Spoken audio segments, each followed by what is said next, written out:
Assalamualaikum warahmatullahi wabarakatuh. Perkenalkan, nama saya Anglin Firaini, NPM 73, Prodi Bimbingan dan Konseling. Di sini saya akan menjelaskan salah satu materi dari mata kuliah perilaku organisasi mengenai dasar-dasar struktur organisasi.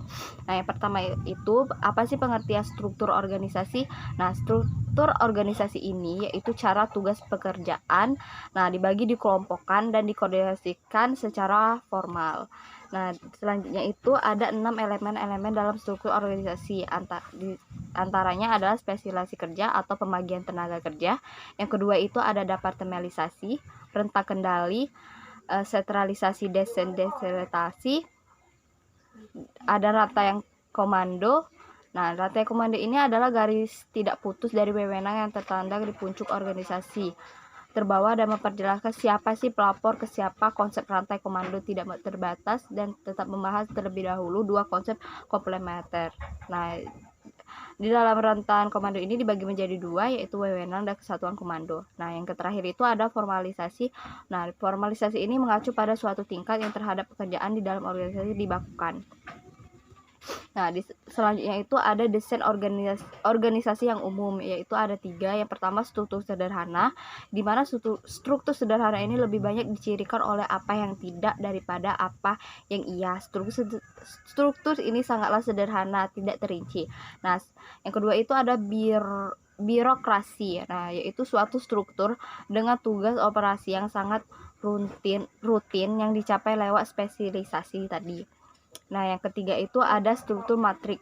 Nah, di sini suatu struktur matrik yaitu suatu struktur yang menciptakan lini lengkap dari wewenang menggabungkan departementalisasi, fungsional, dan produknya.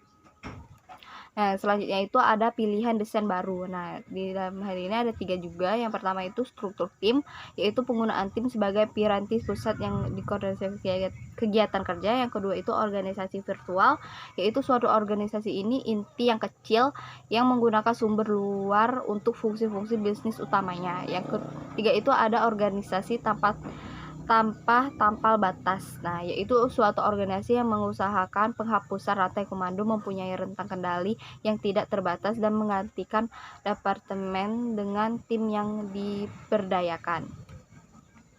Nah, yang selanjutnya itu ada rancangan organisasi dan perilaku karyawan. Nah, di dalam hal ini struktur